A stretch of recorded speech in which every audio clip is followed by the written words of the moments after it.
Welcome to a brand spanking new episode of Who Do You Think You Are?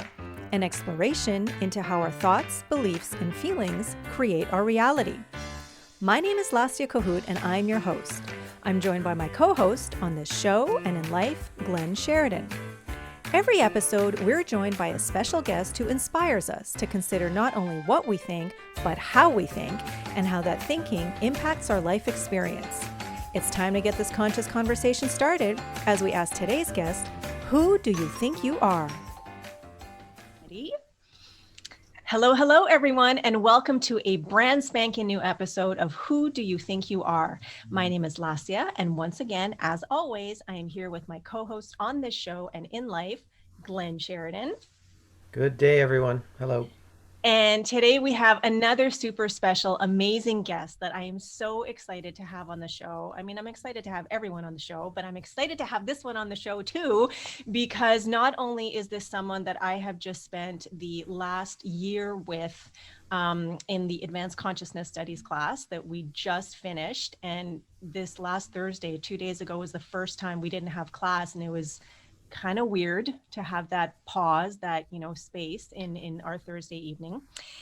This is also someone who is one of my very highly revered and beloved prayer partners, and who is just so important to me right now in this stage of my life. This is also someone who I have just come to know a little bit, in this last year, but have been fascinated by, because she has such an incredible charismatic stage presence. She is such an incredible speaker. She is so captivating. She is such a powerhouse in every kind of way that she shows up. And so a little bit about her is that she grew up with a strong fascination of and deep curiosity for world religions and philosophies.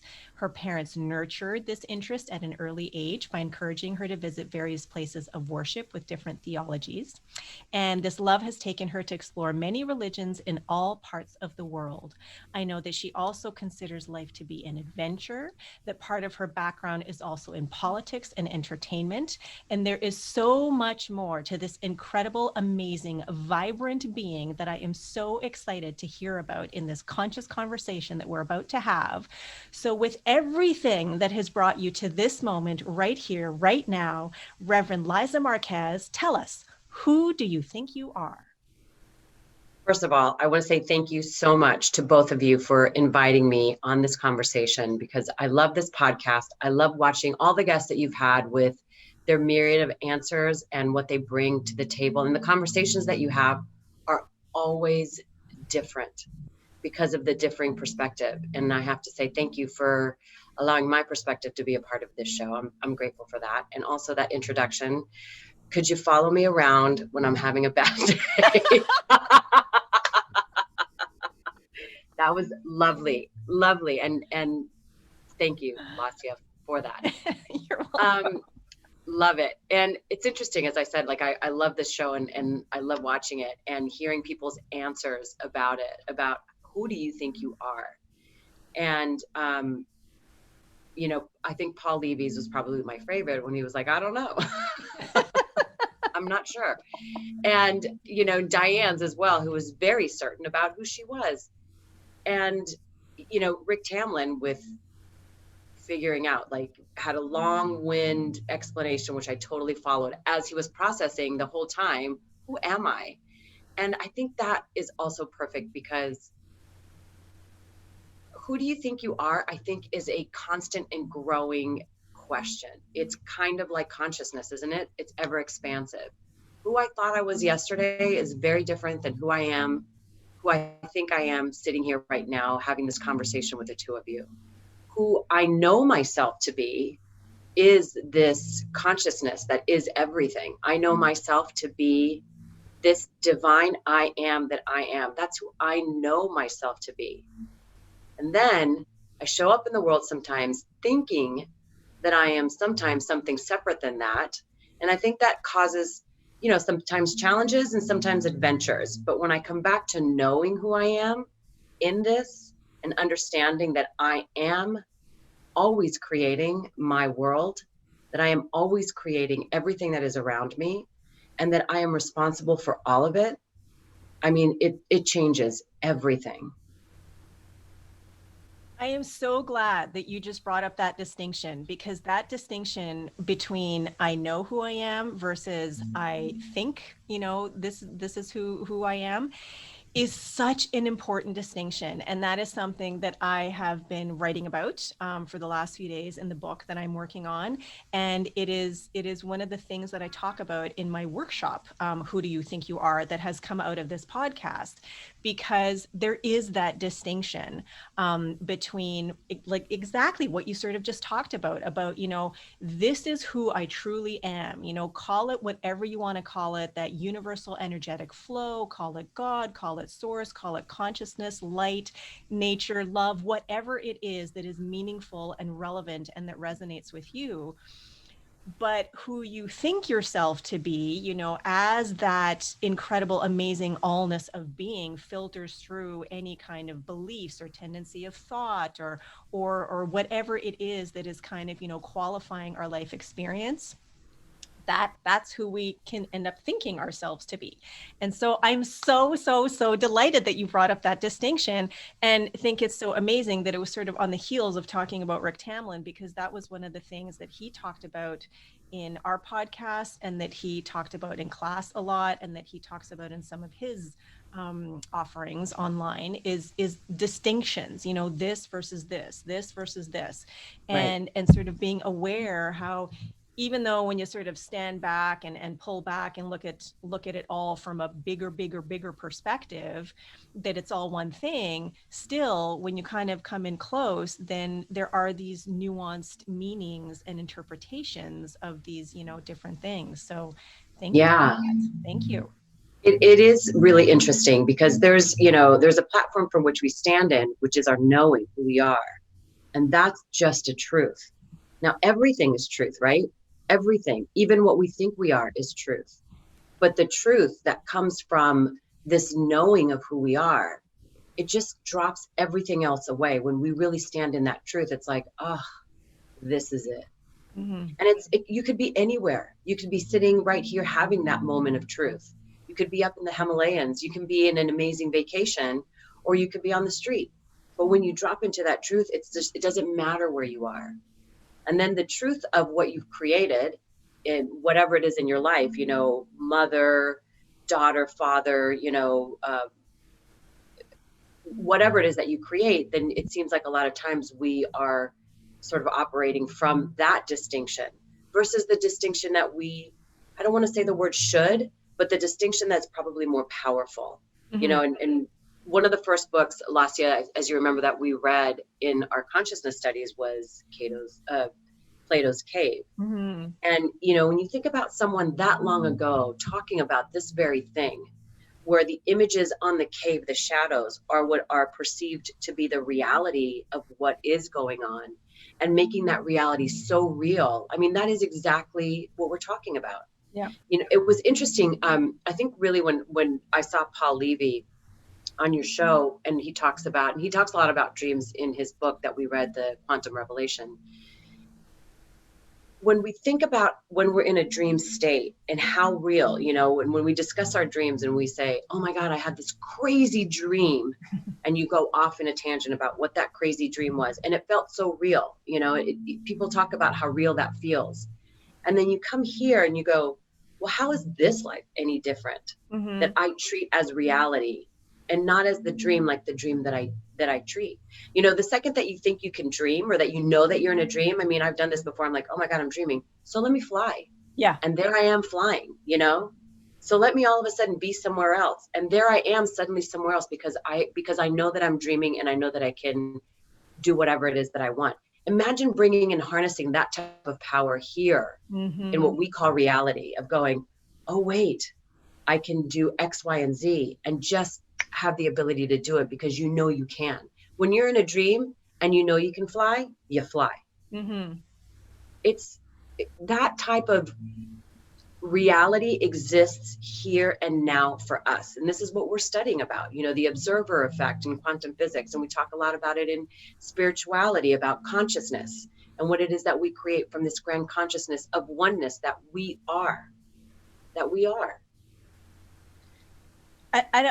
there were like 20 different directions I could go in from just, that one little bit there. And I'm thinking, okay, which do I choose? Because, like it's infinite possibilities, right? And I mean, this entire year, which looked so different, for me in terms of study than what I had expected, because I fully expected to be in first year ministerial studies.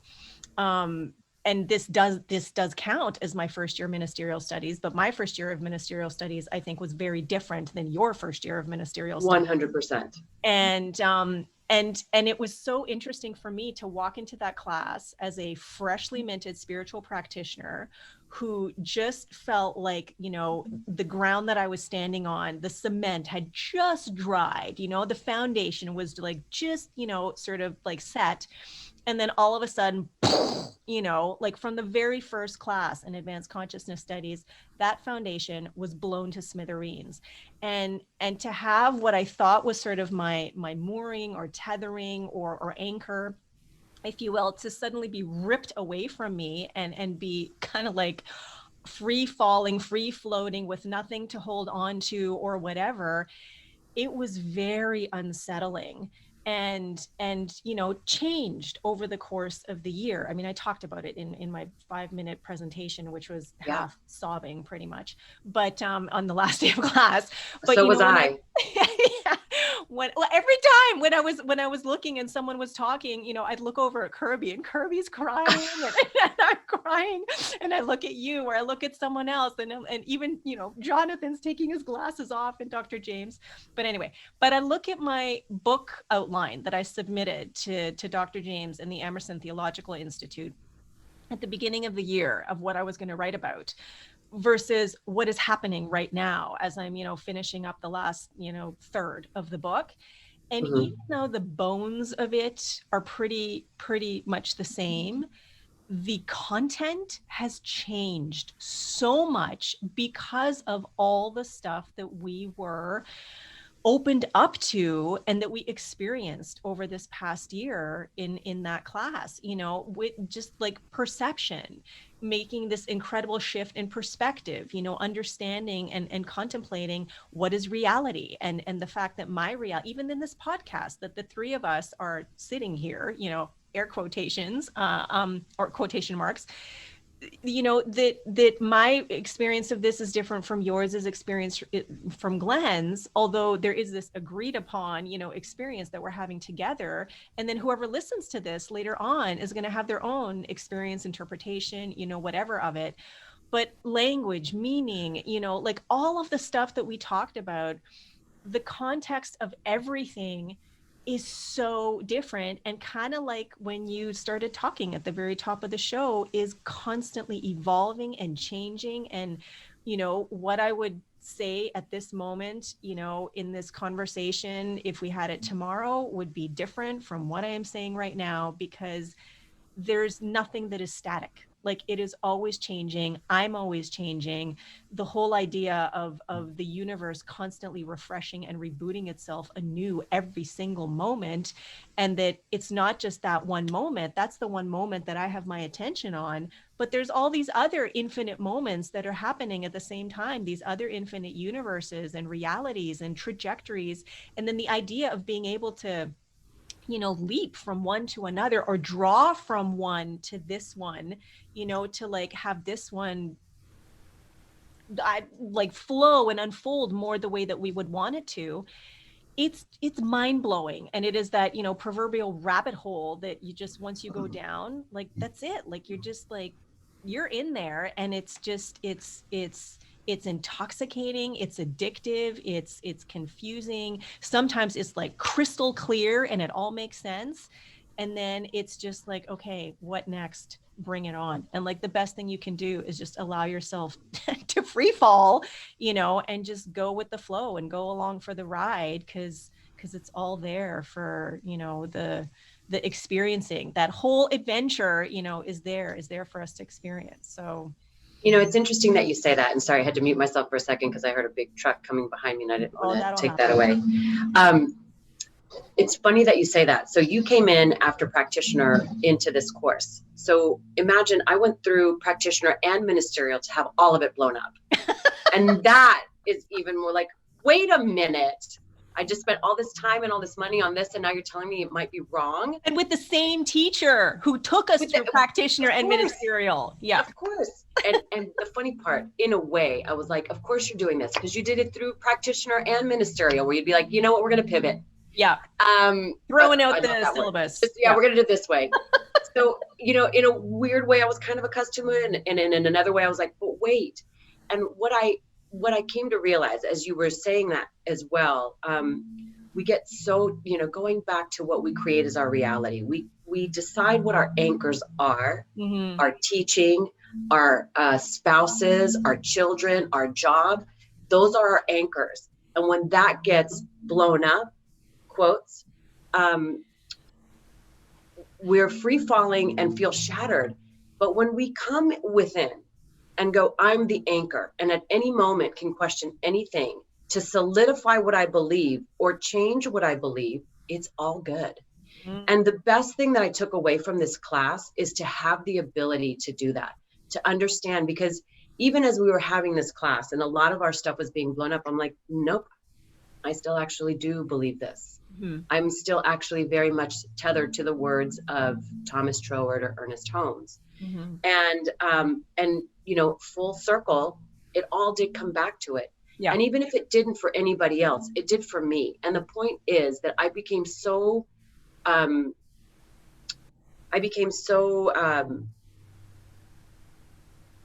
close to myself, really, to understanding myself, to be able to go, I'm the one that's actually in charge. Now, I'm not saying that at any moment something's going to happen in the world and I'm going to be out of it. But what it did solidify is my ability to go, I am my own anchor. And from here, I have the ability to hear everything that's going on around, and I can take in what I believe and resonates with me, and just go ahead and leave the other behind. And that helped me, like you said, you feel that free falling of like, oh my God, I just spent all this time believing this stuff, and now we're going in a different direction that's totally different. It helped me to go, I'm still exactly where I am for the right reasons, and actually supporting exactly what it is that I believe for the same reasons. You're muted. It's interesting. It took me about 3/4 of the year to really feel comfortable in the uncomfortability. Oh my God. In feeling uncomfortable. Uncomfortability. Discomfort? Discomfort. Thank you. All of it. I'm the editor of the book, by the way. No.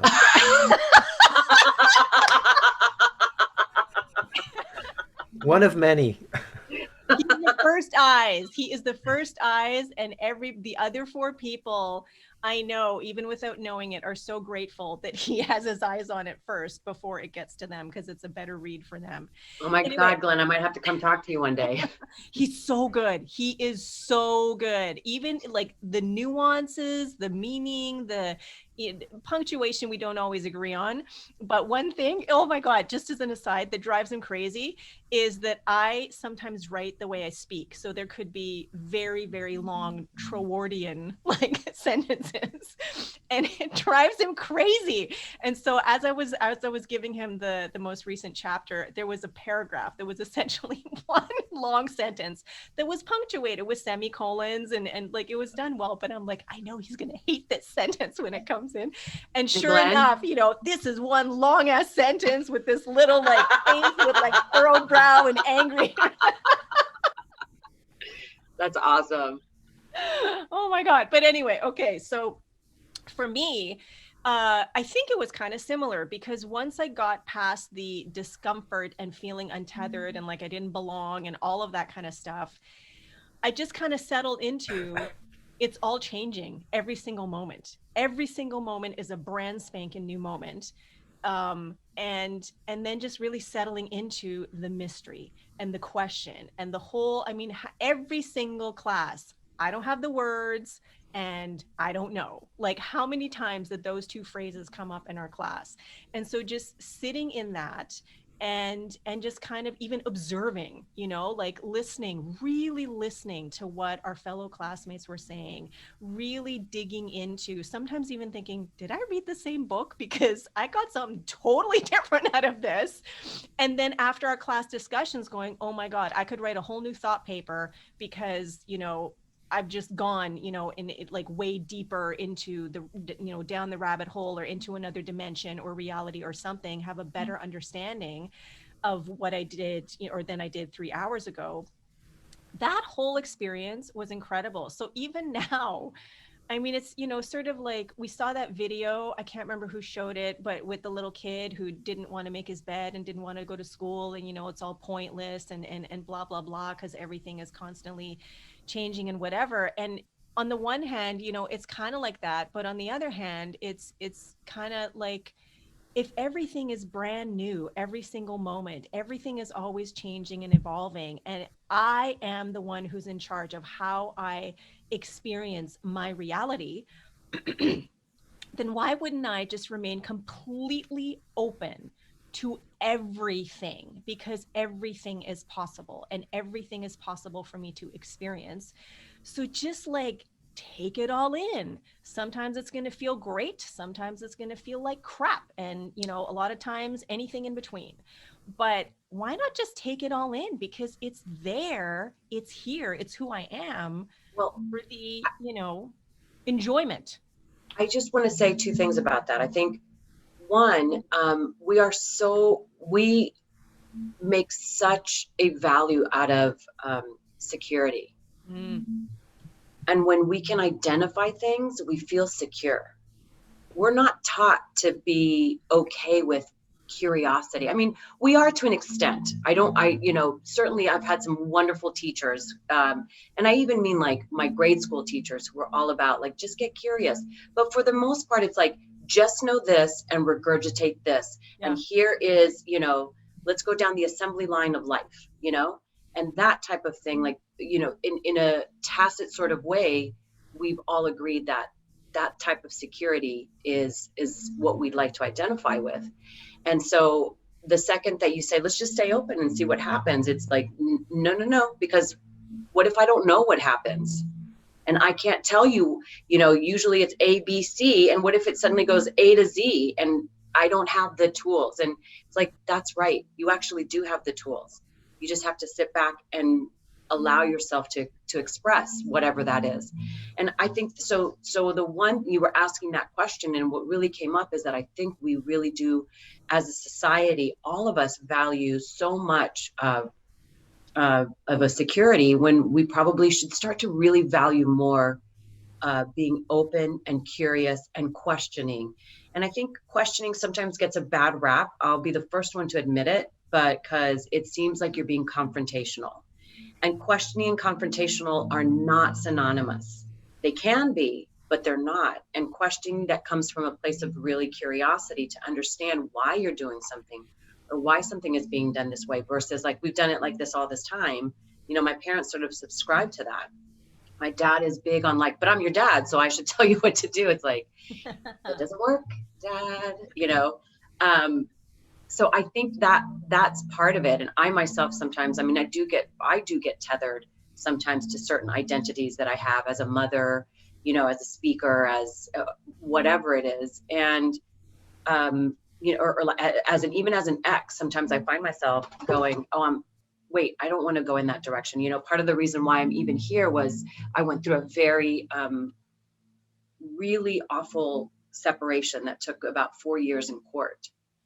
And that really was so jarring. Those 4 years, I was just like, I felt like a burnt victim. No one could touch me. No one could be around me. Everything made me jump and made me super scared, because I didn't know at any moment when I was going to get served papers or have to go to court or fight for my children or fight, it was just, and my whole life I've been very, very scrappy and very good at like, if you need a fight, I'm in, I'll get it. I'm right there. So this was like the ultimate fight for me, until one day I was like, I don't want to do this anymore. Like, I don't, and understanding and taking full responsibility of creating that moment, that particular moment in life for myself, to really see, I don't want to be fighting and being confrontational and having to be right all the time. All I want to do is create an environment of love, because I've got two children who I want to make sure that they grow up in an environment where they feel that there is love, even though there's two separate houses. And I don't want to be that bitter ex who is constantly living in the past for the next 20 years, who is constantly living about on how they got wronged or something was taken away from them. I don't want to live that. And it's such a similar story. And so I bring that up because sometimes when people talk about ex, they're like, oh, so you don't like your ex? I'm like, no, I actually get along with him. I mean, do we sometimes drive each other batty? Sure. But you know what? If we were a couple, we probably would. Mhm. Anyway, sometimes people, it's learning how to have the conversation. But if you understand that you're coming from that conversation of oneness, who I'm speaking to is really a version of myself in my world, then there's a greater want to have love and understanding imparted. Does that mean that he sees me the same way? Maybe, maybe not. But the point is, it doesn't matter how he sees me in the world that he's created. It's how I see him in the world that I've created. So every time he's in my world, he's responding in a way that is in alignment with how I've created my world, which is always an invitation of love. And we do have a very good relationship, which we didn't. I mean, imagine going to court after 4 years and serving each other and trying to, when you're calling the cops on each other, it's pretty contentious.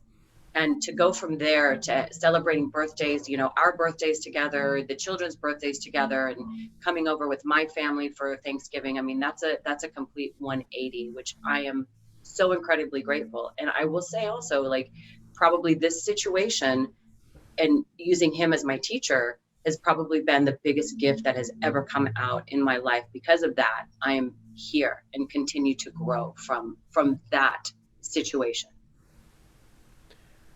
That was so amazing. I'm going to listen to that part again because there was some great stuff in there, but I can see that Glenn has something that he wants to say, and it's been like half an hour and you haven't really said anything. So, Honeybunch. Thank you. Yeah, this thing is, 5 minutes ago, I thought, yeah, I want to say this, and now it's gone. So that is a very interesting point, though, about that realization that when you have with another human being, you have this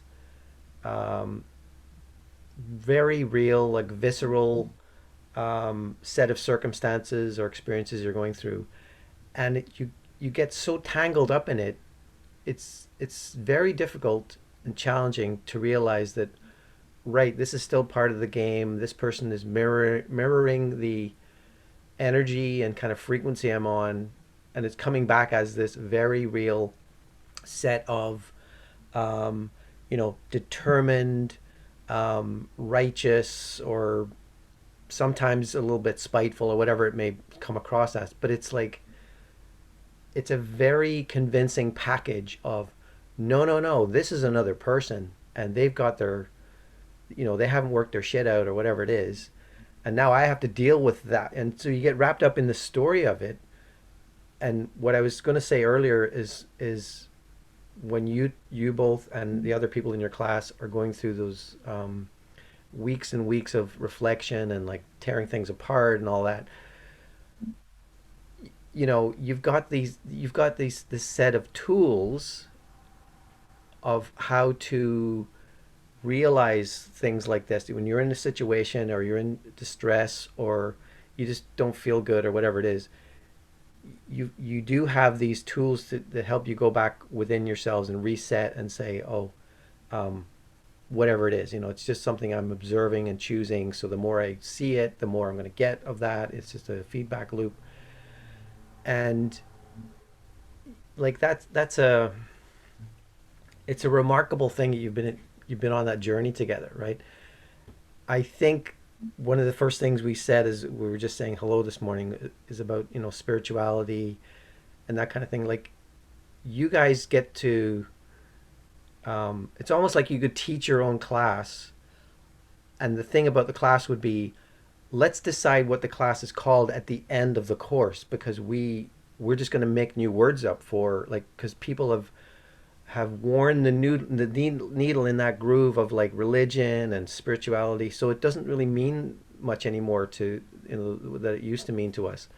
So you get to make new definitions, and you get to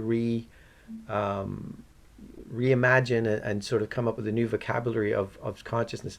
But at the same time, you've got this thing of, like Jonathan Zenz had mentioned this on our talk, of like, just throw the words away because you can't use words. That's the trap, is like the more you explain things, you're just out there all the time and you're not in here, right? So I appreciate what you said about, and you're sharing that about the kind of, it can be traumatic or whatever, that experience of going through something where love is involved because you got children, you've got, even if you didn't have children, you'd still have that thing of like, what the heck did you do with this love that I had for you, you know, and you for me? Where's that now? What's going on here, you know? And who am I because of that, you know? So I don't know, like it's something that I'm really grateful that you've got this ongoing, in what you've said so far. You've got this ongoing message of like, I know I'm creating my reality. I know I'm doing this, and I've got these tools. I would be interested to, if you had to, both of you, if you had to pick two tools each, what would they be? You know, what are the flames that are going to get you through the forest that you put onto a torch and you go through the dark night and blah blah blah? What do you have? What are the two or three things that you think, this I is would what I've got now? right off the bat, I would say affirmative prayer, prayer partners, meditation. Okay. We call it affirmative prayer or spiritual mind treatment. Right. That is always my Meditation. go-to. Yeah. That is always my go-to You to know, understand. it's a really interesting question, and it I mean, I wrote down the words new definitions because you said something about definitions, and it made me think of language and the words, and how, you know, Reverend Jonathan throw out the words, and whether it is, you know, the rebel in me, whether it is the curiosity in me, whatever it is, I'm thinking, the more we try, like, yes, the words can limit, they can limit because that's what we've decided that words do. So how about, you know, remaining open to the creation of new words, to like pushing the envelope of not having to define to the point of, you know, it's done and dusted, that's it kind of thing, but as part of the curiosity, as part of the discovery, as part of the exploration. Because I feel like even as I'm talking about this, I'm like, I want to push out of the comfort zone that I'm in, and that's why there's, you know, the one word intertwinglement, you know, whatever version it's going to show up as in my book, because that one flub that Dr. James had in his Sunday talk last year, it just it was such an amazing, beautiful, just like opening to a deeper, richer understanding and embodiment of a whole bunch of stuff that he was trying to say, that he was talking about, that was just then Yeah. condensed into this one word, that anytime I use it, people are like, what's that word? That's like, it's because it's like, it's pretty, it's magical sounding, whatever, but it's part of the evolution, it's part of the expansion. And so I don't necessarily agree with the throw out the words. I'm like, let's try and keep communicating, keep interpreting, keep discovering, keep digging, you know, whatever metaphor, analogy you want to use, to learn, to embrace, to embody more. And then just as an aside, you know, talking about new definitions, the context of these words that we've been using, you know, you talked about the grooves of religion and spirituality. Spirituality has an even richer, deeper meaning for me than it did at the beginning of this year, because of this class experience, because of how I feel about me creating my reality and my experience of reality interconnected, you know, with everyone and everything. So there's a whole, and I can see you want to say something, Glenn, But I'll go and answer your question. I agree with Liza. For me, spiritual mind treatment, total 100%, excuse me, super awesome activational tool in my spiritual or consciousness tool belt to shift energy, to get me feeling a different way within seconds or minutes or however long it takes me to get from the this is who I think I am to this is who I know myself to be, and this is what I'm, anchoring back in, or Okay, like that's one. remembering that I'm anchored in. That's one. What are the other two? Same Oh, that's or one of those long ass sentences for you, by the way, yeah? Honeybunch. Keep going, but it'll still be the same answer. Scratching all this out. He would like a period. I'm gonna edit Glenn this in real would like a time. period. Queen of the hanging participle. Okay. I think Well, you meditate a lot, so I that know, would, but I'm not going to say meditation because I think for me it's and it takes me back to, I think it was what Reverend Dale said, where everything for her is spiritual practice. And so for me, I think it's more about something like Thomas More's, finding the sacred in the mundane or in everyday life, in everyone and everything. And so it's I guess to be it's more mindfulness. It's to be very present, to be very aware, and when I catch myself to just, bring myself back to everything that we've been talking about so far, especially, oneness, and that everyone and everything is a reflection of and reflective of each other. And so, what I see is just a reflection of, who I see, who I am, who the way I see myself. So I think it's more mindfulness and presence, maybe. I don't know if that's definitive enough for you, but okay. I that's what I'm understand going that. with. I get that. That makes sense, especially if you're always affirmative prayer for me or spiritual mind treatment. But I understand, like, in any moment that you're in, when you can be present, getting cut off on the freeway instead of getting angry, getting present. Yeah. I understand that. I mean, that makes sense as a practice. Um, Rewind back to 10 minutes ago when I was talking, and I actually did my own version of intertwinglement because I yesterday I had two big epiphanies regarding words that I'll get to that in a sec. And as I was explaining the needle in the groove of the record, if you're into CDs and streaming, you won't understand this reference, kids. It's vinyl.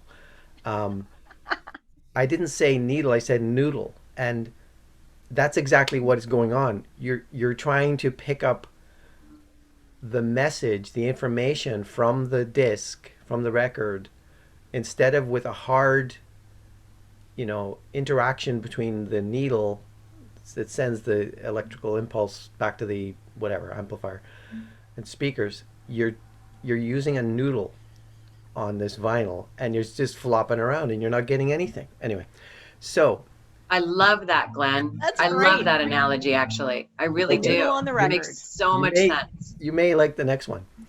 Yesterday, I was listening to a podcast in which the two comedians talking, Pete Holmes and Andrew Santini, and they were discussing.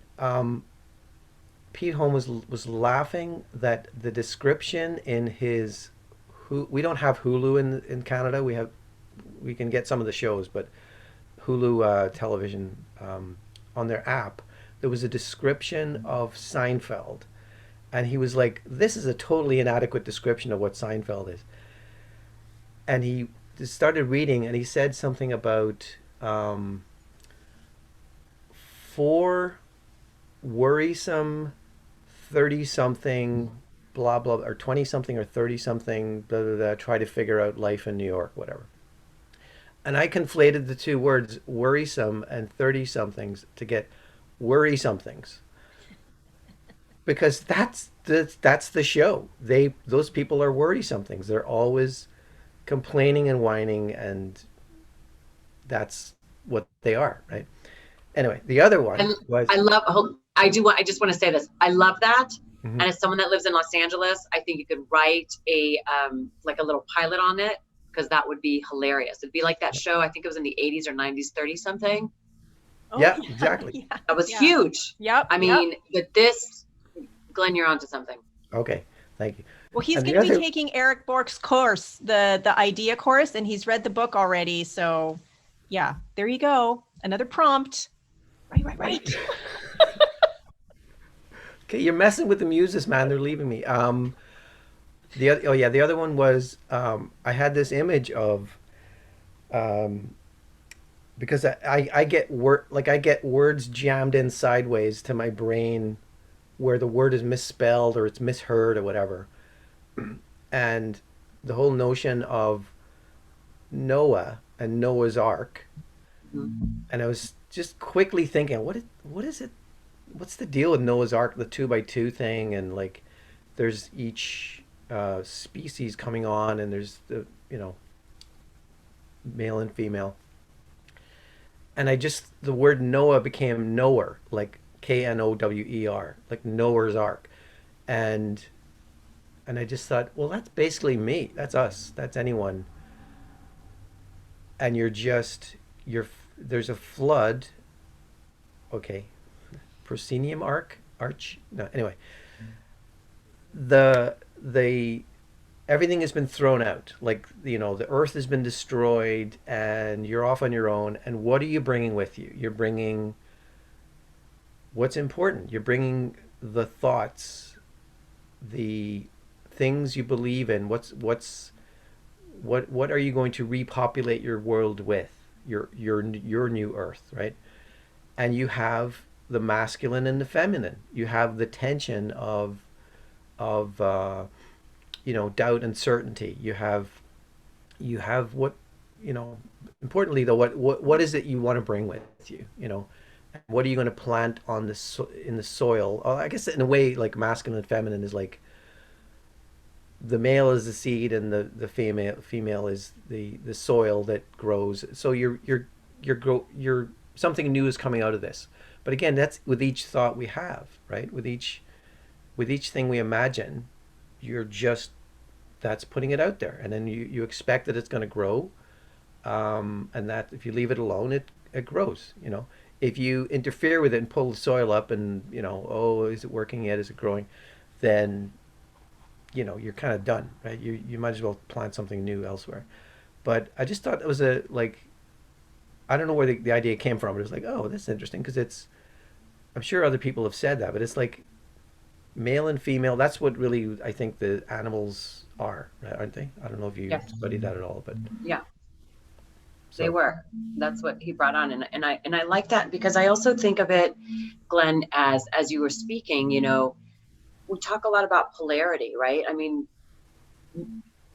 male and female, feminine and masculine, yin and yang are all part of that. You sort of need the balance of the two. I mean, he couldn't take two male lions and then somehow make cubs. You know what I mean? Like the necessity of the two is there. And I think for us, we have to also understand that the necessity of whatever comes up in our ideas is for a reason. We have such a desire for whatever reasons to judge everything as good or bad. This happened to me, that was good. This happened to me, that's bad, versus this happened to me, and that desire to make things good or bad can sometimes be coming back to that sort of conflict of like, I want to make sure that I avoid the bad. So I want to strive to stay in the good. But I think the more you strive to not be, there's a difference between wanting good in life and just not wanting bad. And making that distinction for yourself of like, well, which direction are you actually going in? Because you may say you just want good, but really you're just trying to avoid the bad, and it's, the reason I equate this to what you're saying, the Noah's Ark, is to understand that knowing within yourself when you're bringing the polarity of the two, the masculine, the feminine, the good, the bad, and all of it, and bringing it back to what it is that you desire to create, because you are always creating. And that soil is fertile. Okay, now I'm making up with that's fertile.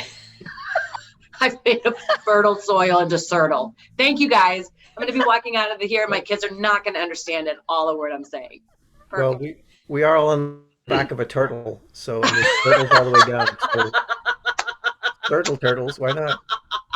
This is the thing I was showing Lasia this morning that she gave me a long time ago. It's a male and female. I I love that. I assume it's male and female, but Well, it's we kind of took it hard to to be tell. male and female, and it ended up we had the person who did our wedding invitations drew a silhouette of that, and that was on our wedding invitation. Oh, I Very love beautiful. that. And It's there's no name on beautiful. the bottom. Sorry, but thank you, whoever you are. Okay, But do you anyway, want to so tell people what they didn't see, Honey Bunch? The Oh, it's a bunch of clowns in a snow globe. it's the On worrisome. unicycles. It's the worrisome It's cast. the worrisome things. What the The hell? worrisome it's things. a Thank you. beautiful carved embracing couple that is kneeling while embracing each other, and it's very smooth, like you can't help but just stroke it. It is so buttery smooth. And yeah, I gave it to Glenn decades ago when we were before we got married, Yeah. as a gift for You, because I you loved could it. have. Beautiful. It's a You could. beautiful carving. It's almost, it reminds me of, Rodin used to say that Mhm. he wasn't actually carving into the marble, that he was carving whatever the marble already had and moving everything else out of the way to form, the kiss or the dance or whatever it was, the thinker, whatever he came up with, which I always thought was so beautiful. Like Yeah. that sculpture is already in the rock. I'm just there. I'm here to get it. I'm not making the rock into something. I'm making way for the rock to show what it's, that marble, that sculpture to come out. And I think that's so beautiful. isn't that kind of what we talk about too, about how we want to be open to whatever it is that wants to happen, whatever it is that wants to come through, knowing that that's who and what we are, but in our own unique, amazing, individualized way. But that, like, to be open to that, to guide it by remaining active in our lives, but to just be open to, I don't know it all. I, like Dr. James would say, I know nothing. Now, what can I know? Just like open up to it and just allow. Yeah, And I think, I love that idea. yeah, I think staying open to whatever it is actually, one of our bigger challenges just as a society, because especially now with everything that's, here in the United States, how there's, wearing a mask or getting a vaccination or, just things that would seem normal in life are now politicized, and it's us or them versus it's just me. This is what I'm choosing, and not making anybody wrong for that choice. And this goes back to what I was saying, it's making something and then judging it. And in that judgment, finding your camps, and in those camps, making, that, creating that divisiveness even wider. And, as you were saying, like, just staying open and curious. Why would I choose to do XYZ? Would you like to know, or just not know and move on? But the second that you start to judge it, it's, you've created that distance between us and that separation. So it's not just, I think a lot of times too, when we talk about oneness in our teaching, I will say, we in the new thought movement in religious science, we talk about this oneness. And so I'm at one with this consciousness, but I'm actually at one with you, Lasia. I'm at one with you, Glenn. I'm at one with my little dog that's sitting right here. This is the oneness that we're talking about as well. Not just the oneness with this consciousness. I'm at one with consciousness. Okay. That means you're at one with everything at all times. There is no separation. Yes, this consciousness that is greater than I am, call it God, call it the universe, call it a unicorn for all I care, call it whatever feels good for you. But knowing that there is that greater power that is expressing as me in this life, and expressing as each and every individual in this life, every animal, everything, every wall, every painting, and just going, oh my God, I'm one, I'm part of all of this. It's almost like I get a tickle. And I know Eric Overholtzer calls it the divine tickle, which we always laugh about. But I just really like this and it's what you're talking about, presence and mindfulness. Like when I really get present and mindful and just sit even in this office and get like, oh my God, that fan, like I really do feel light and ticklish inside, because it's like I'm interacting with all of it. I'm not above my dog. It's like there's intertwingling that is happening with all of us that does tickle me. And I hope it tickles my bench and my computer as well, but maybe it doesn't.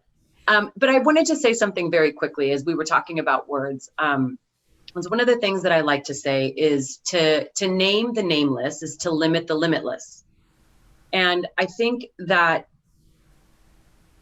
it's great to not want to find words and want to just connect. You know, have you ever just sat there? I'm sure you guys have just sat there and just stared at each other. And without saying a word, it's like worlds are happening just by staring into someone's eyes when you remain open. Mm-hmm. And it's so beautiful. And I think there is also value in naming things so that we can understand and connect in certain experiences as we're sitting here using words to connect with each other, to riff, to discuss, to like, you know, grow. You know, the Bible has and not to bring that, I don't want to offend anyone for bringing the Bible in, but one of the things it talks about is, you know, Jesus says, wherever more than one is gathered, there I am.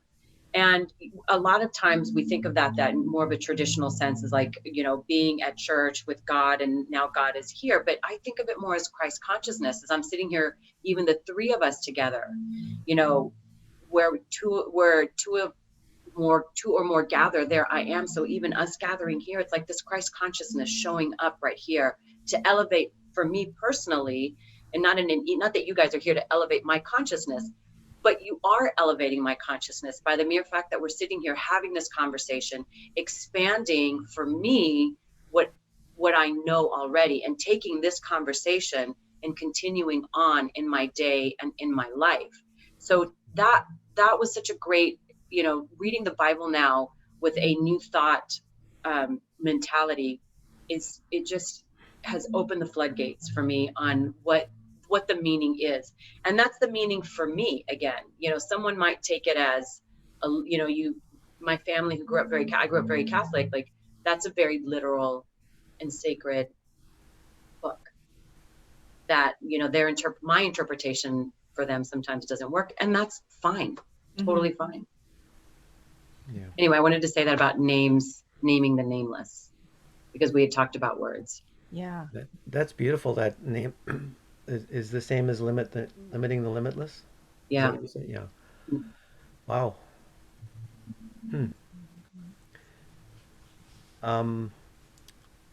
Am I going or are you? You can go, because I had something and then Liza Okay. just kind of went in a, you know, Yeah. Sorry. I just became really like, I stopped thinking of what am I going to ask her next, and I was just listening to you, and that was it. So I'm like, Yeah. I'm just here now.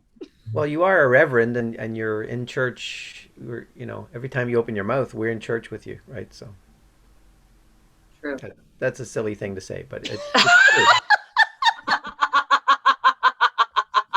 Just make sure that the piano player gets his check at the end of the day. Then everything's fine. Your ministry will always flourish. No, I was going to say this next week I'm going on this retreat for a couple of days where we've I'm part of a Unity church here, and we've expanded into Vancouver Island. So we've basically kind of amalgamated 3 different churches into one. And even though it's physically further away from me, from where I am, and I'm sort of in the capital area, it's sort of neat to have that dissolution and resolution of like, and reimagining what it is that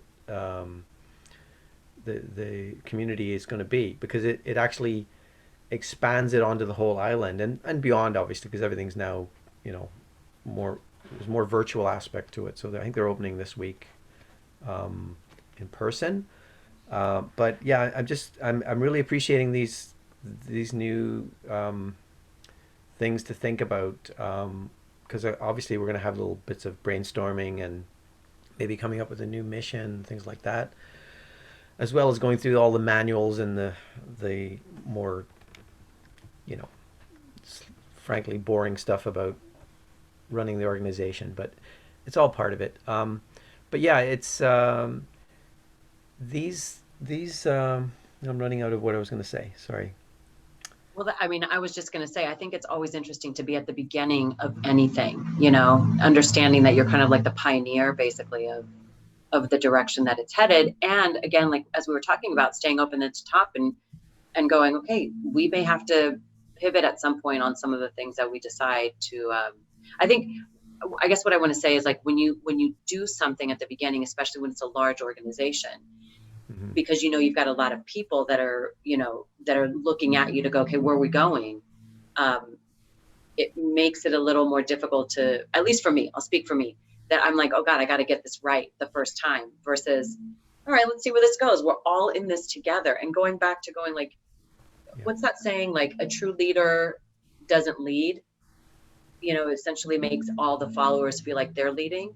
And it's sort of that reminder that we're all in this together. And while, you and the others that you're with that are Yeah. doing it, and honestly it's a reminder for myself to go, okay, we're all in this together, we're all moving forward. And while sometimes one person is taking the lead on something, it's always a group effort in consciousness, right?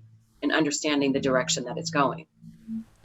Yeah. It like the thing they normally do is, I think, is we may rejig things like mission and vision and value statements.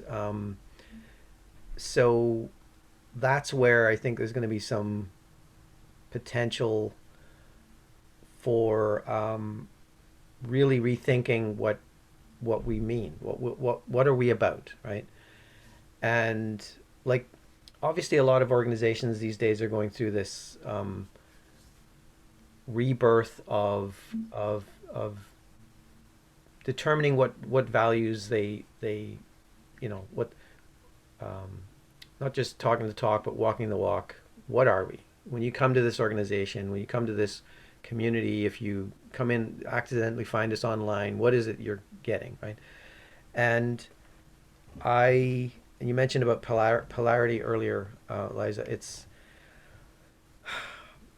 That's something that there's a lot of real life examples in Canada at the moment of um, sort of pain and trauma, and then there's like action reaction going on. We've had a lot of um, bodies found in residential schools, former residential schools. Some of them are on church grounds. So there's a lot of children, and they've been forgotten about. So to have those come back into the First Nations communities, and then the consciousness of Canadians in general, it's a huge deal that's going on. But the other darker side of it is that we've had like church burnings going on. There's like several particular Catholic churches that have burned to the ground, and then there's been like totem poles being burned, and it's just ridiculous. Um, and it's sad, and I think we're going to be reflecting on that kind of stuff at our retreat, and even like months and months going forward, and years potentially. Um, but the other part of it is just like to remember, and I think this is what I want to be able to do as part of the community anyway, even and whether I'm on the board or not, is just to remind people to focus on peace and envisioning that kind of that peace centered or love centered or trust centered. And maybe that's my big word, is trust. Um, and that going forward, that's what makes the better world, rather than trying to fix and like have these kind of corrections of, oh, these things happened in the past, and we have to atone for this and whatever. Like there's a few years ago, there was the Truth and Reconciliation Committee um, document that came out, and there's a lot, like, Canada has to kind of go through that, right? But a lot of people are like, that's not my deal. That's got nothing to do with me, because I wasn't here. Like, I only came here like 20 years ago with my family and whatever. It was like, well, no, but you are on this land, and it wasn't always the way it is now. So, and I know in the States and Canada they're different, but you've got some of the same things going on, right? But I don't like this. When the language is things like, um, like anti-racist. The word anti-racist bothers me, because it's like, well, what is going on there? It's when you're anti anything, you're bringing the energy of resistance with you to try and solve a problem, rather than going away and like figuring out like, what do I stand for, right? Am I, because you can't be like anti-violent. Like, what does that mean? How would that look? You know, it doesn't really work. You have to be pro peace if you're going to make some changes, right? So anyway, Yeah, well, that's what Mother Teresa said. You know, she said, invite me to an anti anything and I won't attend, but invite me to a march that stands for something, that's pro yeah. something, and I will be there. Mhm. And it's all, you know, coming back to language, isn't it? Like, Mhm. you know, I don't want to be anti anything. I want to be for something. That just right away when you say anti, um, it just right away just okay. It brings out that good old scrappy in me, that kid that's like, I'm ready to fight, you know. And the pro something brings out that okay, I'm at a place where I'm conscious and mindful, and this is where the direction that I'm headed, you know. and it's kind of a weird language game thing too, because so in the States there's, if you want to go and have a bar fight or any kind of fight with people, you bring up and I've even heard Reverend James Mellon say these kinds of things, working through it as he's like on stage, just trying to focus in on what's important. But when you have, say, you know, the phrase Black Lives Matter, and then you have the organization BLM, Black Lives Matter, you're instantly in this kind of like, it's a minefield. Because then if you bring up the term, all lives matter, and I've heard James say that, that's a no-no, right? Here in Canada, what people have been encouraged to do is wear an orange shirt of some kind as many times as possible, and the phrase on the shirt, and it's usually of a native design, depending on where you live. Like it might be Anishinaabe in Quebec and Ontario, and it's Coast Salish here in BC. It's different in Manitoba. um, the phrase is "Every child matters," and that covers it. Mm, That covers the whole deal, yeah. right? Because it's true, and I know it's focused particularly on, look. Sorry. It's focused on children who've been lost and the trauma of what's been left behind there, for those communities, and it's still going on. But it can also be taken as everyone has been a child, so we all know that, right? So those language games of like, yeah, you can say that, but if you say that, you say the other thing, you're automatically, right wing or Trump supporter or whatever. It's like, oh man, I don't want to be in this room. I don't want to be in that energy of being placed in an either or camp, because that, we all know what that leads to, and it doesn't. It's it's a nothing. It doesn't build anything. It just destroys, right? So sorry. Oh, it's interesting that you say that, and I love that. I think that is so beautiful. I think it's so beautiful because in so many levels, you're right. As you were saying, the children that have gone through some really awful experiences, and also we're all children. I mean, we are all children of this earth, of this world. It doesn't matter how old you are. I mean, I still to this, at 50 something feel like I'm a child a lot of times, um, and the unfortunate part, I think, here, Glenn, is that in the United States, if anybody were to wear that shirt, it would be equated to all lives matter, and therefore the sentiment would be lost because the divisiveness here is so great. And it took me a while to not concentrate on the divisiveness. And I still fluctuate every now and then. I can get caught up in it because it just, it makes me wonder what direction we're going to end up in. And the second I start to wonder, then that means I'm starting to question the direction that I'm going in. Because at the end of the day, again, we come back to what's going on in my life is a microcosm of what's happening in all life. Because we are all one. We're experiencing the same, as Paul Levy said in your podcast, we're all experiencing a collective dream. And if I can't, as when you're tugging the rope and you're playing on a team and you're going back and forth, I mean, as they say, that the weakest link, it comes from the weakest chain. And I don't want my consciousness to be that weakest chain. And so anytime I find myself wondering about the future for my children, I have to come back and know that the truth of who I am and the truth of who they are is just the truth that can never be, it's never divided. Division is an experience. And I have to choose a lot of times not to experience it. Yeah. Yeah. It's and again, back to what you said earlier, reminding ourselves that even that person that I really don't want to be around, or I don't want the energy that they're bringing, that's me too. That's part of the truth of who I am in some aspect, right? Yeah. So It's so many, I think there are so many philosophies that do believe that, the person that causes you the greatest discomfort should be the person that you're around, because that's the person who you're going to learn from the most. And I know that, you hear a lot like, I'm praying for someone's furthest and for highest and furthest. And I understand that. But I also believe, like, I don't want something that I have to deal with to go further away from me, because that just means I'm going to have to deal with it at some point.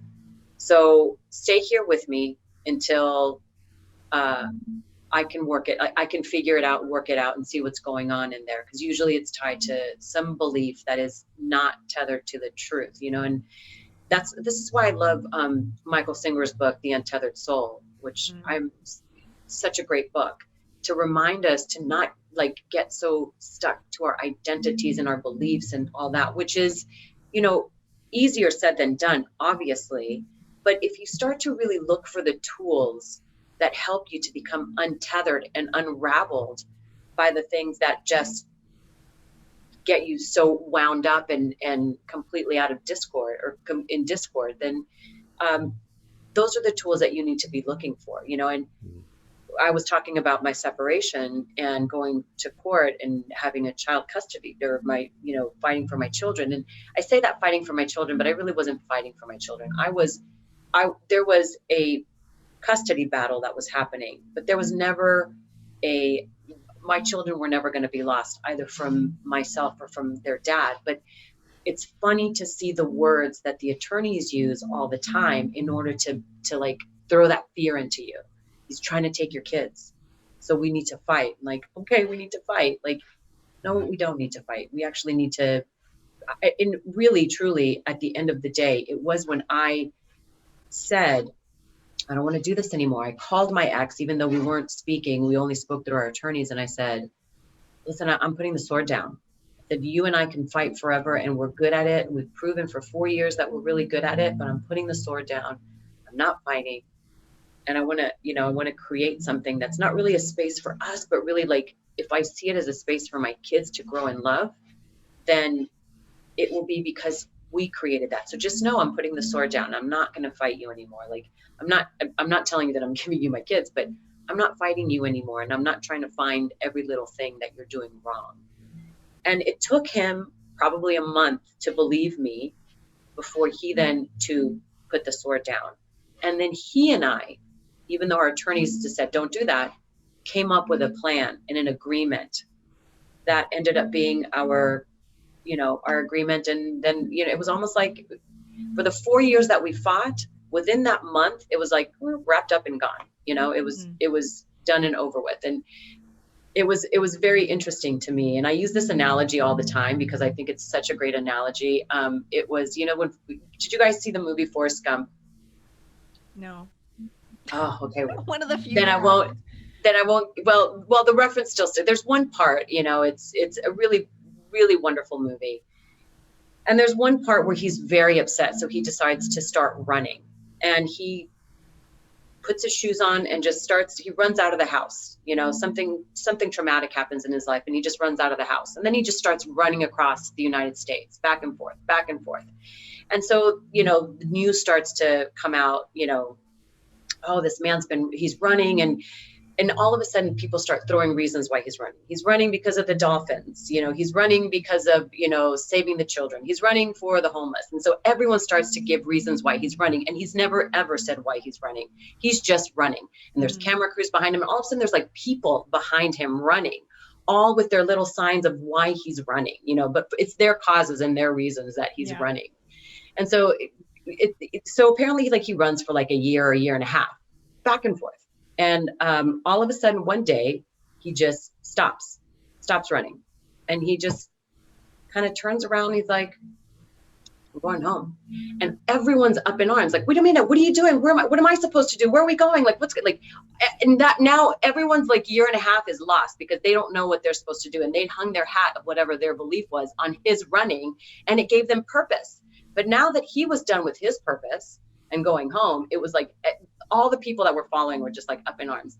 And this situation with my ex reminds me a lot of that, because so many people were invested in, like my family, my friends, like I'm sure his family and his friends were like, she's wrong, he's wrong, like all up in arms, and the attorneys, and all of it was just like this big, like just circus of who's right and who's wrong.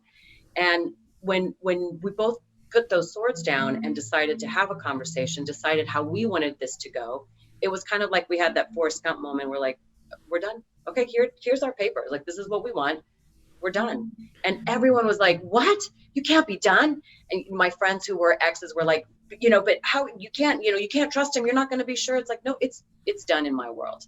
And it was just such an interesting, that reminds me of so much that happens in the world when, would we identify a certain way and then we decide, oh, you know what, I'm going to pivot. And people start going, well, you can't do that. Like I've hung my identity on you being X, Y, or Z. Like, well, you should hang your identity on your own X, Y, and Z and not mine, Mm-hmm. It's an interesting philosophy. And anyway, it just reminds me a lot of that. So if you get a chance to, because I know you guys are highly busy and editing books, making books and podcasts and stuff, in the middle of that, if you have 2 hours to give, I'd suggest give it to Forrest Gump. All right. That's a great suggestion. I've said so much on this conversation, and Lassie has said very little. But when you were talking there about the kids, I picked up on what you said about during this 4 years or whatever, but you did say during this conversation something my kids, which you could also say our kids. Yes. That's just as true a statement, right? But what's even more true is actually, it's like you're both agreeing, looking at your children, and you're saying, we are their parents, right? I mean, I'm very big into people coming to this earth and they choose their parents and their family and the drama that comes with it, right? So that's just as true. Like, I'm your parent. I'm here to be a steward and a guardian and to work things out with you, whatever. And I kind of only have part of the answer, not always half of the answer, but like I have part of the answer. And if there's another parent, then they would potentially have the other part of the answer or the other suggestion. And if there's no, some people don't have parents, so they're relying on a community to make those suggestions and help them grow. But anyway, I'm sorry, I just picked up on the language and I just had to. Thank you for saying that. I did, that was one of the things that I actually really try to work on. Even when we say things like, when they're coming to my house, I'll say, my house or dad's house versus coming home. Mm-hmm. And the reason I say that is because I don't want you to think that that's not home either, Mm-hmm. And I want them to be very clear that their home is, wherever they go. Like, actually, that's the most important thing, isn't it? To understand that your home is actually wherever you go, not the building that surrounds you. I think that's we get so lost on what is home. And, I think the Buddhists talk a lot about its attachment being the reason that we suffer. And I think that's so true, and that attachment is the suffering, because anything that we attach to is actually very transient. If you stop to think about it, no matter how you could grow up and live in the same house and take over for your parents after that, but that doesn't mean that that's not a transient home, at any time, things can be given, taken away. And I think we just have to be very mindful, back to that, of being able to be spontaneous and just flow with whatever comes our direction. And sometimes it's easy and sometimes it's not. I think of Reverend James and Kevin often. Losing a child is not something that you can just go, okay, let me just go with the flow. I mean, that's something that stays with you. Talk about a groove in an LP. That's definitely a groove that stays in your heart. I'm not sure it ever goes away. But you don't also, as Reverend James has continued, and so has Kevin, like they didn't throw away this this teaching. It's this very teaching that kept them grounded and focused and understanding. And that doesn't mean that isn't in their heart still, but it is the very thing that they understood. Like this is life. This is all part of life, and it's being able to stay open and sort of and move with it and not make it, like this is my life was supposed to be this way. I think any parent would be like, my life is supposed to be that I die before my kids. I think any parent would actually say that. That's my life, and I'm sure you guys feel the same way. And if something happens where that's not my life, I mean, it can be devastating. And this teaching helps to remind us that, like, look, we are all experiencing this life right now in a conscious way, and we're experiencing it in a very tangible way. But there's the energy that always exists, no matter what, that is around. Would I like to be able to see my grandparents? Sure. Do I know that they're around? I experience them in my dreams often, and I experience them in such a way that it is vivid and real for me, in understanding that that's not just a dream. That's actually the energy of I just had something not too long ago happen with my grandmother, and it was such an interesting dynamic, because I've had dreams of my grandmother, but this was clearly her energy, and no one will ever be able to knock me off that. I mean, we had a moment, like it almost brings me to tears even now thinking about it, because we had such an incredible moment of being together in such a way. We were talking about, like, when you see someone in their eyes and talk to them with just the look. That was what I experienced with my grandmother, and I felt it so deeply when I woke up. Like, I just woke up like and just showered in tears because of how real that was.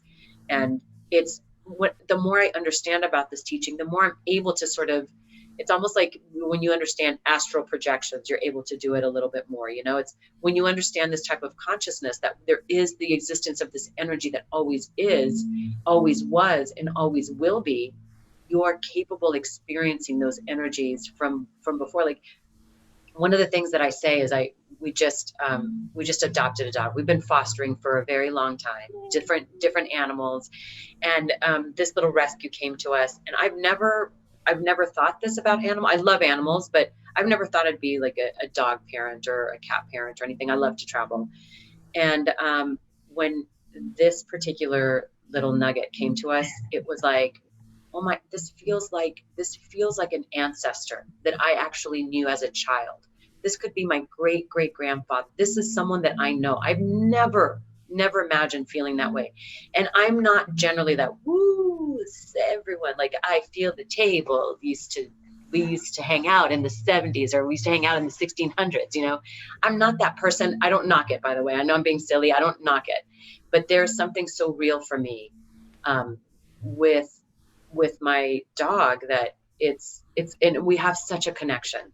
It's amazing. So anyway, I'm going off on a tangent about this feeling of oneness and consciousness. And when we understand this, I mean, first of all, in understanding that, so that we experience the energy of others, and then also understanding that from here is where we get to create, So I would like to share one little story before asking Glenn a question about feeling oneness. And just because you talked about your new little nugget, many years ago, when my grandfather died on my dad's side, we had I was living in Toronto by then. And actually I traveled on my birthday. It was right after Glenn and I got married. So a few days after Glenn and I got married, my mom went back to Edmonton, told my grandfather about our wedding. And then a day or two later, he died. And my mom was convinced that he waited to be able to hear about our wedding. And so I flew on my birthday, which was just like a week and a half after our wedding, to go to my grandfather's funeral. And growing up, we were super close to my mom's parents, like spent every weekend there, go to church with them, summer holidays with them. We weren't super close with our my dad's parents. And but when I went for the funeral, in the funeral home, what I found was I couldn't like relate. I couldn't the only way that I could kind of be present was to take pictures, like with an actual camera and film. And so I was taking these black and white photos of everything that was happening. And that was a way for me to like cope with whatever was going on, because part of it for me was that while he was alive, there was a lot of, like, he wasn't a horrible man, but there were very tenuous relationships with my dad and my aunt and their parents. And it was almost like when he died, like a lot of that kind of just like whoop, and all of a sudden he became this like great man who did great things and was so wonderful. And I'm like, but just a couple of days ago, so for me, taking the photos was one thing, which continued at the funeral. And so at one point during the funeral in the church, in the cathedral, I went outside and I was just taking pictures of the grounds and the fence and like whatever looked cool. And in front of the church, there was a woman walking her tiny little terrier dog. And I just thought, oh my God, that dog looks exactly like my grandfather's brother's dog. And his brother had died many years before. And so I'm watching, and this little dog takes a pee, and I'm taking a picture of the dog, and the lady turns around and she asks me, oh, what are you doing here? And I said, I'm here for my grandfather's funeral. And she goes, oh, I'm so sorry to hear. Little exchange, whatever. And as she turns away with her little dog that looks exactly like my great uncle's dog, she says the phrase, son of a gun. Not son of a gun, but son of a gun, exactly the way my great uncle used to say it. And I was like, oh my God, Uncle Johnny is here right now. It was just like, and when I told my family afterwards, they're like, oh my God, oh my, like, and that's one of the very few times that I've had that kind of experience of, you were sort of talking about like an ancestor or something, but this connection of like in that woman with her little terrier that was identical to my grandfather's brother's little terrier, and then saying something that I've never heard anyone else say that phrase in that way, exactly the way he said it. Was like, oh my God, like he's here at his brother's funeral. Don't you love when that happens though? Oh, it was so neat. So anyway, Honeybunch, you kind of missed that story, but what I wanted to ask you with that story, because Liza has been talking about, well, I mean, we've all been talking about it, but about oneness and interconnectivity and intertwinglement. And Liza talked about feeling this, being tickled feeling. What's your experience of, or can as best as you can describe it, when you feel just completely at one, what does that feel like for you? Um, I guess it's ease. Like, that's the word it comes up with, where I'm in a flow of just, I'm not thinking of anything in particular too heavily, so hold everything lightly. Um, and there's a physical version of that where, in the Seth books, they talk about, Seth talks about the thing called, tissue capsule, expansion, where you've look, in the way it works for most people is their body expand, like they feel their body expanding outward from the physical space that it normally takes up, and it just kind of goes like slightly in and out, but it goes bigger and bigger. So when I get that, I know I'm like completely calm, and relaxed and feeling unattached, I guess, as we were talking about earlier. Um, and it used to freak me out as a kid because I would be like, "What's going on? What's happening?" You know, I would just be like, "Oh, it's getting bigger, bigger." But and I got it as a kid before I learned about what it was, or what the Seth explanation of what it is. For some people, they shrink apparently, but for most people, it expands. Um, so yeah, but I think the lightness of just knowing that um, it's all like flowy and it's just it's all good. You know, it's all going to be. You know, that we've heard that term from I think it's Abraham or something. You know, everything's always working out for me. That's like it's the embodiment of that without the words, right? So does that answer the question, Les? Yeah, that totally answers the question. And it has me, and that's my physical feeling that's kind of what I really wanted to hear about, because I was really interested in what Liza offered. And I was thinking, you know, okay, what's it like for me? For me, it's very much what you sort of talked about, Glenn. And wow, like I'm amazed that you experienced that as a kid. Cause really for me, like none of this really started to happen until I stepped into my spiritual and consciousness studies 5 years ago. And so, yeah, so for me, it is this incredible feeling of beyond expansion, you know, like not just being a balloon that's blown up, but if you go like quantum down to the very, very, you know, the interspaces in between every single molecule, that those are each, you know, a universal balloon that is being blown up. So all of these infinite balloons are just like pushing and expanding and growing, and it just and like until there's it's just space. And that for me is, I find when I come out of it, like I have this perma grin on my face, and I feel like I am floating, you know, through the next few moments, minutes, hour, whatever. And a lot of times that happens for me during spiritual mind treatment. Yeah. And it just, I mean, I will start laughing at some point because it just, I don't even know what adjectives I would use to express that. It's just so exciting. It's so thrilling. It is like it's fun. And I mean, there are very moving like experiences from spiritual mind treatment too, where I'm just in tears. But I usually feel uplifted from the inside out and just completely, you know, expanding and expansive. And I just love that feeling. Love it, love it, love it. Um, in terms of, you know, like what I sort of, it's interesting because it's still more of a like I guess a physical sensation for me, rather than kind of what you were saying, Glenn, about, you know, things, this sense of ease, or even calm, or knowing it's all good. um that's still something that I work on. That doesn't feel like a, you know, sort of automatic thing for me. Definitely more easy and flowy than it was 5 years ago, even like a year ago. And man, did spiritual mind treatment like just evolve for me because of this last year in class. um but yeah, that's what it's like for me. So And I think I do think it's very different for everybody. I mean, it's great to hear everyone's experiences to understand like what goes on.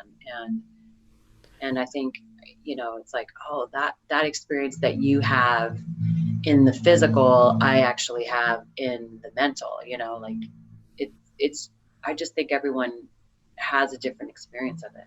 mhm. As we were talking, my little nugget came over here. I saw, is this the golden retriever or lab, or that you had a few weeks He ago? is a German Shepherd Corgi mix. Okay, So no, this is a different dog. This is yeah, no, that's because we fostered a few dogs. okay. We have fostered a few, and I'm usually very good at like, yep, fostering, all great. They're going back, you know. Yeah. We've cycled a few around, and this one who's like I said, ancestral, he's staying. See what he's got to tell me. Well, I mean, that's kind of how I feel about our cat, Mercury. I mean, with having a cat, getting a cat wasn't even, it was nowhere on our radar. I mean, our daughter for years was like, what does she want?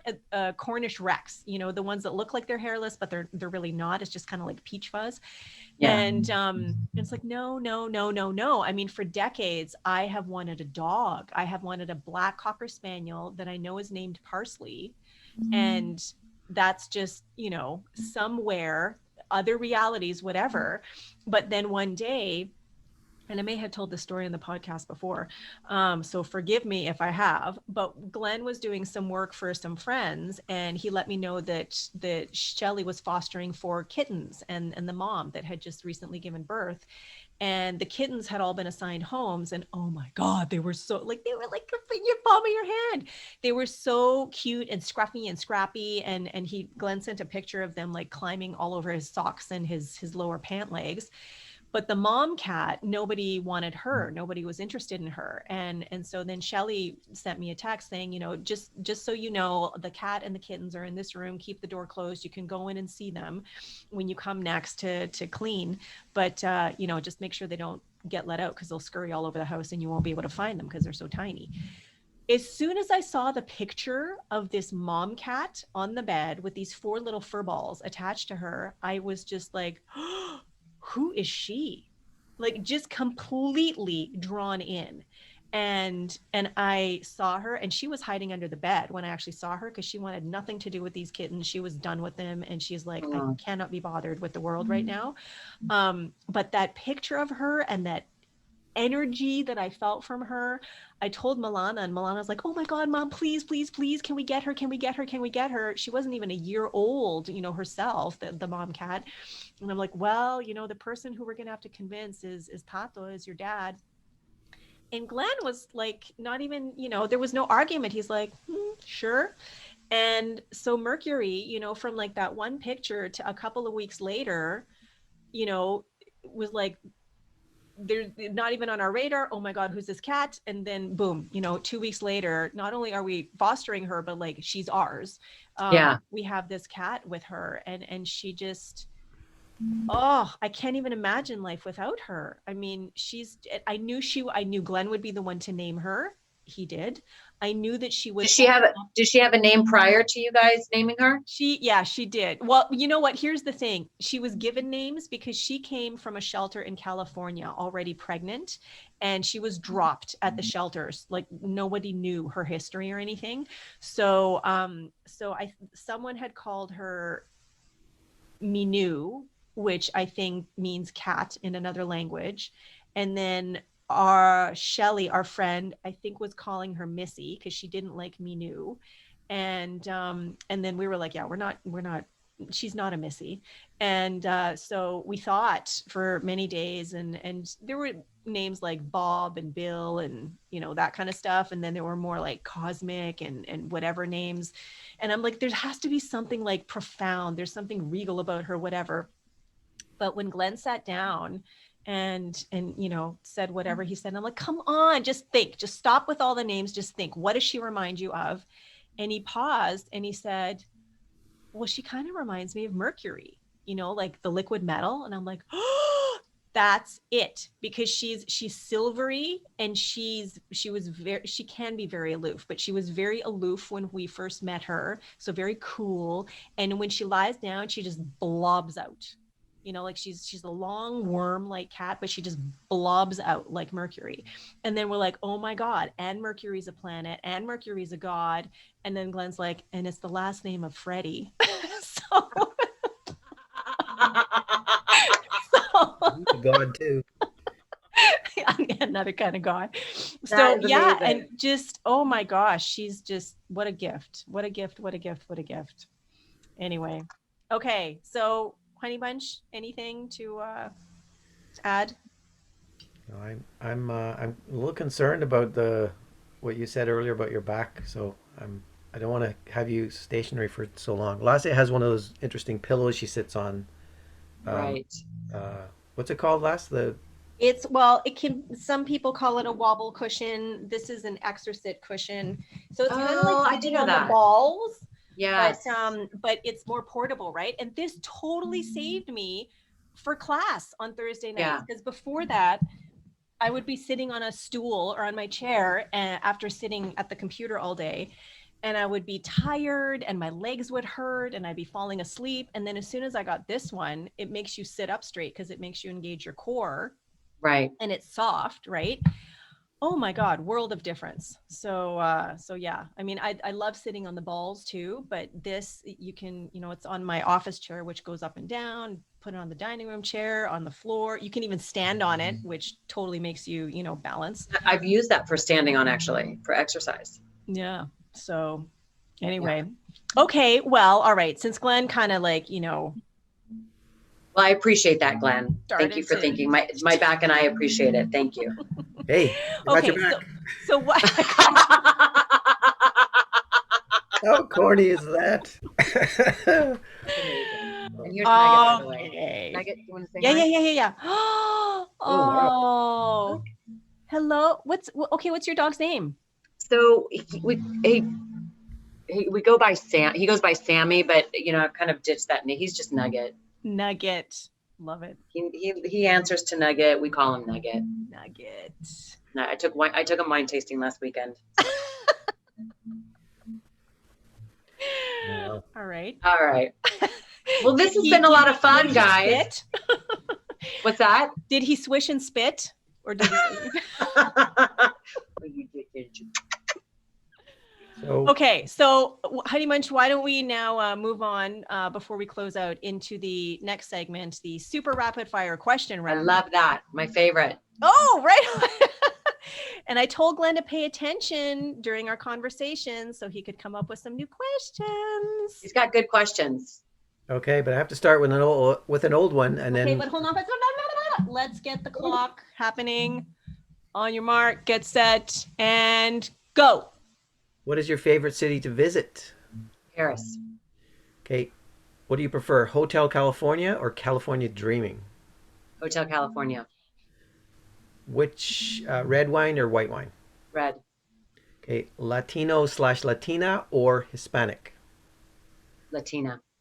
Okay, quantum activist or quantum revelator? Ooh. I'll do something. Same. Okay. Thanks, Paul. Thanks, Paul.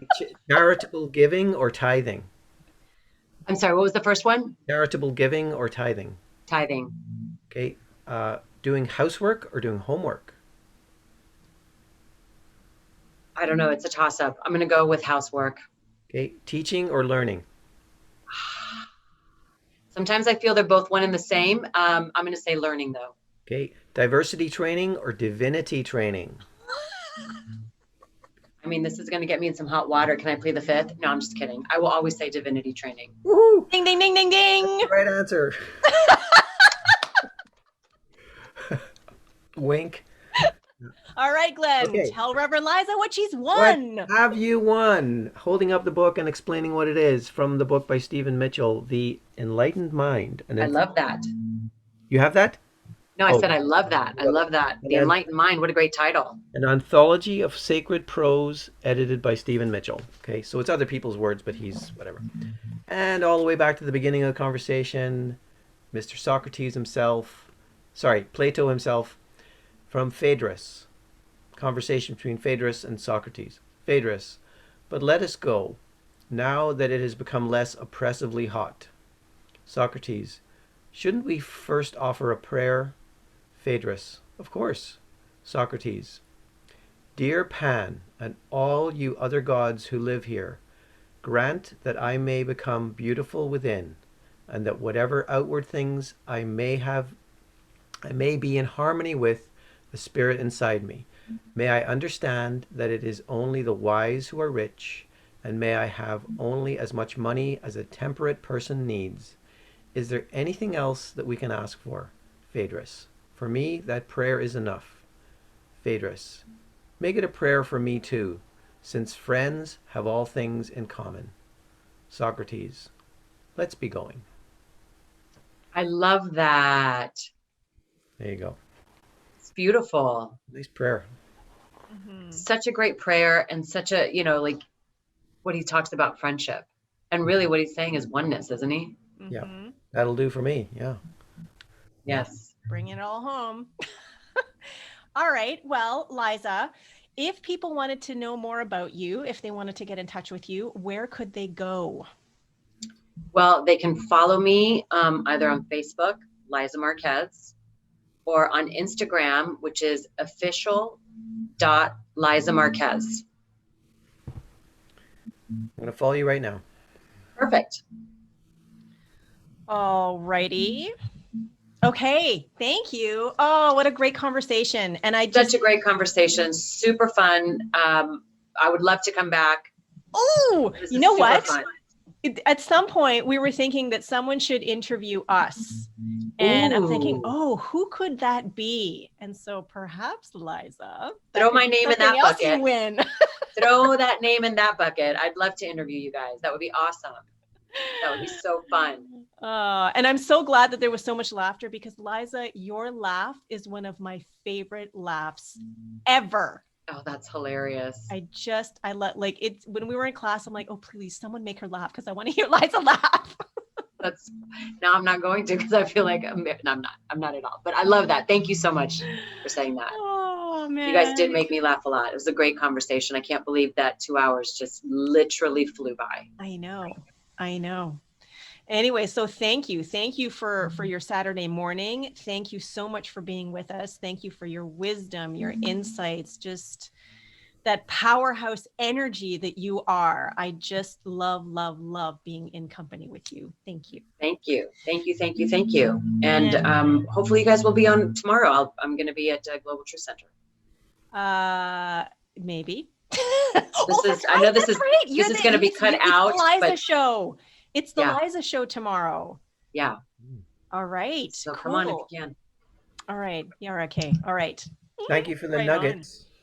Thank you guys for always expanding consciousness wherever you go, and bringing the guests that always expand consciousness in general. So thank you guys. Oh my Really God, it's just appreciate like it. A lot a of fun. gratitude love fest right now. Okay.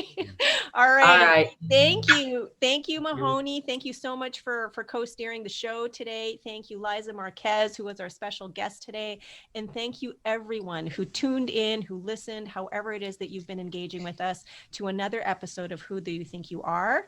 My name is Lasia. I have been your host, and stay tuned, because there will be another episode in a couple of weeks, a brand spanking new one of Who Do You Think You Are? That's it for today. We'll see you soon. Bye for now. Bye. Thank you. Bye. Thank you guys. This has been an episode of Who Do You Think You Are? An exploration into how our thoughts, beliefs, and feelings create our reality. My name is Lasia Kohut, and I have been your host. My co-host has been Glenn Sheridan.